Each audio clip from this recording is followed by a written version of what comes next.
Hi friends, வாங்க இன்றைக்கி night tiffin pasta தான். டெய்லி என்ன டிஃபன் தான் பண்ணுறதுன்னு ஒரே குழப்பமாக இருக்கும் ஃப்ரெண்ட்ஸ். எல்லா லேடிஸ்க்குமே என்ன பண்ணுறது, காலையில் என்ன டிஃபன் பண்ணுறது, நைட்டு என்ன டிஃபன் பண்ணுறதுன்றது எல்லா லேடிஸ்க்குமே ஒரு குழப்பமாக இருக்கும். சரி, ஓகே, இன்றைக்கி வந்து நான் அந்த பாஸ்தாவுக்கு உள்ளதெல்லாம் வாங்கி வச்சுருந்தேன். எப்போயுமே இருக்கும், ஆனால் அது வாங்கி வச்சாச்சு, அது ஒரு நாளாக செய்யணும் அப்படின்னு சொல்லிகிட்டே இருந்தேன். சரி, ஓகே, இன்றைக்கி பாஸ்தா பண்ணிடுவோம் அப்படின்னாங்க. எனக்கு பண்ண தெரியாதுமா, நீ செய்கிறத வேணால் நான் பார்க்குறேன், நீ ஐயோ நான் வீடியோவில் வரல அப்படின்னாங்க. நான் உங்கள் ஃபேஸெல்லாம் காமிக்கவே மாட்டேன், அதனால் நீங்கள் செய்ய மட்டும் செய்யுங்க, நான் வந்து வீடியோ எடுத்துக்கிறேன் அப்படின்னு சொன்னேன். சில பேருடைய அந்த ஒரு இது நம்ம இது பண்ணோம், அந்த அந்த இதை நம்ம அந்த அது என்ன சொல்லுவாங்க ஃப்ரெண்ட்ஸ், நம்ம அவங்க என்ன நினைக்கிறாங்களோ அதை கொஞ்சம் நம்ம இது பண்ணணும் இல்லையா. அவங்கவுங்களுக்குன்னு வெறுப்பு இருக்குது இல்லையா, நம்ம வரணும் வரக்கூடாதுன்னு சொல்லிட்டு. அதனால் நீங்கள் செய்யுங்கம்மா, நான் வீடியோ மட்டும் ஃபேஸ் எடுக்க மாட்டேன் அப்படி சொல்லிட்டு அந்த பாஸ்தாவெல்லாம் வடிகட்டி எடுத்துகிட்டு அதுலேயே நான் கேரட்டையும் போட்டு வடிகட்டி எடுத்து வச்சுட்டேன். அதுக்கப்புறம் இந்த 1.5 டீஸ்பூன் பட்ரு போட்டாங்க ஃப்ரெண்ட்ஸ். ஏன்னா இந்த பாஸ்தாலாம் டெய்லி சாப்பிடவே முடியாது. ஏன்னா இங்கே பாருங்கள், நான் நல்லா இன்றைக்கி சாப்பிட்டுட்டேன். அது ஒரு மாதிரி எனக்கு ஃபுல்லாக இருக்கிற மாதிரி இருக்குது. ஏன்னா அதில் வந்து பட்ரு சேருது, சீஸா அது சேருது, மைதா சேருது, பால் சேருது. அது இல்லாமல் பாஸ்தா இதெல்லாம் வந்து மாதத்துலேயோ 2 மாதத்துலேயோ ஒரு தடவை சாப்பிட்லாம் ஃப்ரெண்ட்ஸ். அதுக்கு மேலே டெய்லிலாம் சாப்பிட்டோன்னா வயிறு அடைச்சிருது. 2வது ஏஜ் நமக்கு ஆகுது, ஜீரணமும் ஆகணும் இல்லையா. அப்போ இந்த பட்டரை இது பண்ணிவிட்டு அதுலேயே நம்ம அந்த மைதா மாவு இருக்கு இல்லையா, அதுக்கு அந்த தேவையான அளவு ஒரு 2 டீஸ்பூன் இருக்கும், அது போட்டு நல்லா இது பண்ணி விட்டாங்க, கிளறிட்டாங்க. அதாவது கட்டாமல் கிண்டிக்கிட்டாங்க. அப்புறம் அதுக்கப்புறம் நம்ம இந்த பால் காய்ச்சி வச்சுருக்கேன் இல்லையா, நான் ஒரு 1/2 லிட்டர் பால் காய்ச்சி வச்சுருந்தேன் சாயந்தரமே. ஒரு 1/2 டம்ளர் மட்டும் எனக்கு காஃபிக்கு எடுத்துக்கிட்டேன், மீதி பால் அப்படியே தான் இருந்தது.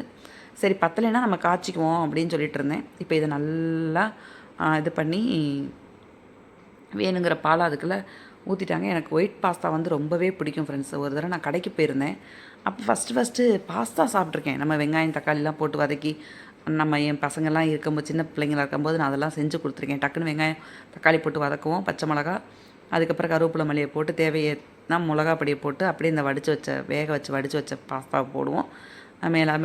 மல்லிப்பொடியை போட்டு கொடுத்துருவோம். இப்போலாம் அப்படி இல்லையா.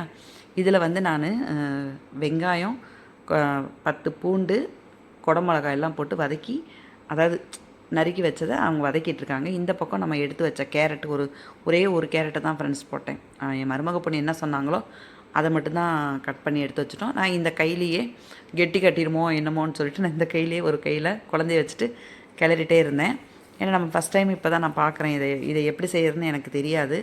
மருமக பொண்ணுங்கள்லாம் விதவிதமாக செய்வாங்க. அதை இந்த காலத்துலலாம் என்னெல்லாம் செய்வாங்களோ அந்த மாதிரியெல்லாம் அவங்க செய்வாங்க. நமக்கு எப்பயும் போல் சாம்பார், ரசம், கூட்டு, பொரியல், பிரியாணி, ஸ்வீட்டு அந்த மாதிரி தான் நான் செய்வேன்.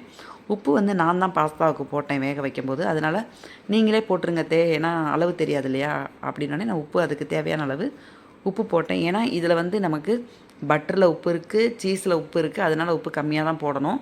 இங்கே பாருங்கள், ப்ரொக்கோலி பார்க்கும்போதே அவ்வளோ பச்சை பசேர்னு இருந்தது ஃப்ரெண்ட்ஸ். எனக்கு அது ப்ரொக்கோலி ரொம்ப பிடிக்கும். அது என்னமோ தெரில, இப்போ தான் ஒரு வருஷமாக தான் நான் அந்த ப்ரொக்கோலி 1.5 வருஷமாக தான் நான் சாப்பிட்றேன். ஏன்னா சாப்பிட்டதுலேருந்து எனக்கு ப்ரொக்கோலி ரொம்ப பிடிச்சது. அது சத்து அதெல்லாம் எனக்கு தெரியாது, ஆனால் ப்ரொக்கோலி எனக்கு பிடிச்சது. இந்த நம்ம வேக வச்ச கேரட்டையும் அதில் போட்டு நல்லா அந்த பொடி அந்த பொடி சொல்ல தெரில ஃப்ரெண்ட்ஸ். எனக்கு பக்கத்துலேருந்து சொல்லி தான் கொடுக்குறாங்க. அது என்ன, அந்த ஒரியான் ரவா ஏதோ ஒன்று சொன்னாங்க, அதுக்கு நான் விளக்கம் கேட்டேன். இது எனக்கு சொல்ல தெரியல, நான் தமிழில் சொல்கிறா இருந்தால் எப்படி சொல்கிறது அப்படின்னு சொன்னேன். கஸ்தூரி மேத்தி இருக்குல்லத்தே, நம்ம இதுக்கெல்லாம் போடுவோம் இல்லையா, பன்னீர் பட்டர் மசாலாவுக்கெல்லாம் போடுவோம் இல்லையா, அந்த மாதிரி இது ஓமவல்லி இலையை வந்து, இது கற்பூரவல்லி இலைன்னு சொல்லலாம், ஓமவல்லி இலைன்னு சொல்லலாம். அதை வந்து பாடம் பண்ணி பொடி பண்ணி வச்சுருப்பாங்க. அதுவும் அப்புறம் நம்ம அந்த அந்த அதுவும் போடணும் இதுக்கு. அது போட்டால் தான் அந்த கலர் கொஞ்சம் எடுத்து லுக்காக இருக்கும். 2வது காரத்துக்கு நம்ம அது மட்டும் தானே போடுறோம், அதுதான் போடணும் அப்படின்னு சொல்லிட்டு நல்லா பேசிகிட்டே எனக்கிட்ட வதக்கிட்டே இருந்தாங்க. அதுக்குள்ளே கொஞ்சம் பாலும் பத்தலை, கொஞ்சம் பாலை கொடுத்து இது பண்ணிகிட்டே இருந்தோம். அப்போ நான் சொன்னேன், ஐயோ நிறைய ஆகிடுச்சே, பாஸ்தா நிறைய ஆகிடுச்சே அப்படின்னு. ஏன்னா எனக்கு அளவு தெரியாது, அவங்க கொஞ்சம் கம்மியாக தான் போட சொன்னாங்க. நமக்கு கை தான் ரொம்ப பெரிய கையே. ஏன்னா மற்ற இது இருந்தாலாவது சாப்பிட்டுக்கலாம். ஏன்னா இதெல்லாம் இறக்கி வச்சோன்னே ஆறி போய்டுற பதார்த்தம். நம்ம என்ன தான் கொதிக்க சாப்பிடணுன்னா கூட இந்த மாதிரி பாஸ்தா அந்த மாதிரிலாம் டக்குன்னு ஆறி போயிடணும் ஃப்ரெண்ட்ஸ். அதனால் நமக்கு மறுநாள் இருந்தாலும் நமக்கு அது வேஸ்ட்டாக தான் ஆகும். அதுக்கு வந்து அந்த சீஸ் வந்து ஒரு 3 ஸ்லைஸ் போட்டுக்கிட்டாங்க. ஏற்கனவே பட்டர் போட்டு வதக்கியிருக்காங்க இல்லையா, அந்த இது பண்ணியிருக்காங்க இல்லையா, அப்புறம் சீஸ் 3 இது போட்டாங்க. அதை அந்த சீஸ் கரையிற வரையும் நம்ம கிளறிட்டே இருக்கணும். அதுக்குள்ளே என் பேத்தியை போய் நான் இடல என் பேத்தியை போய் பார்க்கும்போது அவங்க தான் 2மே அவங்க தான் இது பண்ணாங்க. எங்கள் வீட்டில் வந்து கொஞ்சம் இடம் பத்தாது ஃப்ரெண்ட்ஸ். அடுப்படி வந்து ரொம்ப ரொம்ப சின்னது. அதனால் உடனேக்குடனே நான் க்ளீன் பண்ணிடுவேன். எப்பயுமே க்ளீன் பண்ணிடுவேன். ஆனால் அடுப்படி ரொம்ப சின்னதுங்கிறனால நம்ம க்ளீன் பண்ணால் அடுத்து நம்ம போய் அடுப்படியில் போய் நிற்கிறதுக்கு நமக்கே பிடிக்காது, அடுப்படியை பார்க்குறதுக்கு. அப்புறம் இந்த காயெல்லாம் நல்லா வதக்குனோடனே இதெல்லாம் அதில் சேர்த்துட்டாங்க. நான் ரொம்ப கஷ்டம் அப்படிலாம் நினச்சிட்டு இருந்தேன். ஆனால் கொஞ்சம் ஈஸியாக தான் இருக்குது. ஆனால் எனக்கு வீடியோ எடுக்கும்போது மட்டும் கொஞ்சம் இதாக இருந்தது. ஏன்னா நானாக தான் வீடியோ எடுப்பேன். எப்பயுமே நானாக தான் வீடியோ எடுப்பேன். ஒவ்வொரு நேரம் நான் எடுக்க எனக்கு முடியலைன்னா அவங்க வீடியோ எடுப்பாங்க. அப்புறம் நான் எடிட் பண்ணி போடுறது எல்லாமே நான் தான். மேக்ஸிமம் எடிட் பண்ண மாட்டேன். ஏன்னா ஷார்ட்ஸ் சமையல் பண்ணுறதை எடுக்கிறோம், போடுறோம். அதுக்கப்புறம் நம்ம விலாக் எடுத்தால் மட்டும்தான், பெரிய வீடியோ எடுத்தால் மட்டும்தான் நம்ம எடிட் பண்ண போகிறோம். இங்கே பாருங்கள், அப்படியே அந்த பாஸ்தா போடுறதுக்கு முன்னாடியே அந்த இதை பார்க்கும்போது அவ்வளோ க்ரீமியாக சூப்பராக இருந்தது. அதுக்கப்புறம் இந்த பாஸ்தா வந்து நான் கொஞ்சம் வேக வச்சுட்டேன் போல் ஃப்ரெண்ட்ஸ். அதுக்கப்புறம் அவங்க என்ன பண்ணாங்க, கொஞ்சம் பச்சை தண்ணியை ஊற்றி நல்லா வடித்து எடுத்து வச்சுக்கிட்டாங்க. ஏன்னா அவங்க சொன்னாங்கன்னா அவங்க என்ன சொன்னாங்கன்னா, இதுவுமே மைதா தானே, கோந்து மாதிரி தான் இருக்கும் பாஸ்தா ரொம்ப வெந்துருச்சுன்னா. நம்ம ஏற்கனவே க்ரீமியாக இருக்கிறதுக்கு நிறைய போட்டிருக்கோம் இல்லையா, அப்போ அது பச்சை தண்ணி ஊற்றி கொஞ்சம் வெந்துருச்சுன்னா பச்சை தண்ணி ஊற்றி இது பண்ணிக்கோங்க அப்படின்னாங்க. ஓகே அப்படின்னு சொல்லிட்டு நம்ம தெரியாதெல்லாம் நமக்கு தெரியாத எவ்வளவோ விஷயங்கள் இருக்கும் இல்லையா, அவங்க சொல்லும்போது அதை நம்ம கேட்டுக்கணும் இல்லையா. அது அவங்க ஏன்னா இந்த காலத்து பிள்ளைங்க நிறைய இந்த மாதிரி இதெல்லாம் வந்து டிஷ்ஷெல்லாம் நிறைய பண்ணுறாங்கல்ல. சரி நான் அப்படின்னு பார்த்துட்டே இருந்தேன். பார்த்துட்டே இருக்கும்போது அவங்க சொல்லிட்டு இருந்தாங்க, இது இந்த மாதிரி பண்ணணும். அப்போ வந்து அது சொன்னாங்க, அதுக்கு பேர் என்னன்னு கேட்டேன். அப்போ இந்த ஓமவல்லி இலையை வந்து ஒவ்வொரு ஊரில் ஒவ்வொன்று சொல்லுவாங்க ஃப்ரெண்ட்ஸ். இந்த போடுறாங்க இல்லையா அந்த பொடி, ஒரியான் என்னமோ சொன்னாங்க. ஆனால் எனக்கு வாயில் வரல. நான் பாட்டு ஏதாவது தப்பாக சொல்லி நீங்கள் தப்பாக உங்களுக்கு அந்த இது வரக்கூடாது இல்லையா. அப்போ நான் கேட்கும்போது ஓமவல்லி இலையை வந்து நல்லா பாடம் பண்ணி அதை பொடி பண்ணி வச்சுருப்பாங்க.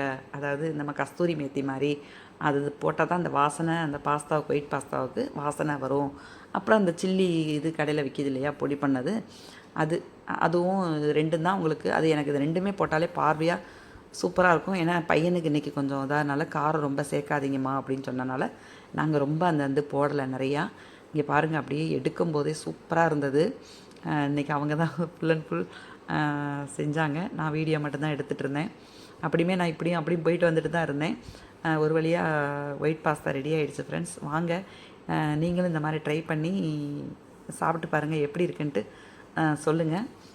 வாங்க சேர்ந்து சாப்பிட்லாம். இந்த ஒயிட் பாஸ்தா உங்களுக்கு பிடிச்சிருக்குன்னு நினைக்கிறேன். பிடிச்சிருந்தா லைக் பண்ணி, ஷேர் பண்ணி, சப்ஸ்கிரைப் பண்ணுங்கள். மறக்காமல் பெல் ஐக்கானை கிளிக் பண்ணுங்கள். இன்றைக்கி ஷார்ட்ஸ் வராது, இந்த வீடியோ மட்டும்தான். Thank you friends.